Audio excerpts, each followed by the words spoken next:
আল্লাহ তাআলার প্রিয় হওয়ার যে পদ্ধতি, নফল ইবাদতের মধ্য দিয়ে আল্লাহ তাআলার প্রিয় ভাজন হওয়া যায়। এর 2 নাম্বার তালিকা হচ্ছে আত-তাহাজ্জুদ বা কিয়ামুল লাইল, রাতের সালাত। 2 রাকাত করে মাঝরাতে যে সালাতটা বিষ্ণু সাল্লাল্লাহু আলাইহি ওয়াসাল্লাম পড়তেন এটাকে বলে কিয়ামুল লাইল বা তাহাজ্জুদ। এক সাহাবী বললেন, ইয়া রাসূলুল্লাহ, ফরজ নামাজের পরে কোন নামাজ সেরা? বিষ্ণু বললেন, আস-সালাতু ফি জাওফিল লাইল, মাঝরাতে যেই নামাজটা পড়ো তাহাজ্জুদ, এটা সবচেয়ে সেরা।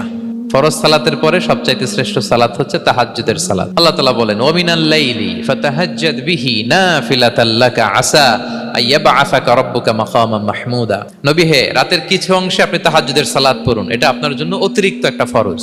এটা বিষ্ণু সাল্লাল্লাহু আলাইহি ওয়াসাল্লামের জন্য ফরজ ছিল, অতিরিক্ত ফরজ। এবং আসা আইয়াবআসাকা রাব্বুকা মাকামান মাহমুদা, আশা করা যায় এর কারণে আল্লাহ তাআলা আপনাকে মাকামে মাহমুদে উত্তীর্ণ করবেন। মাকামে মাহমুদ হচ্ছে এমন একটা স্পেশাল জায়গা, একটা মাকাম, যেই জায়গায় দাঁড়িয়ে বিষ্ণু সাল্লাল্লাহু আলাইহি ওয়াসাল্লাম আমাদের জন্য সুপারিশ করবেন।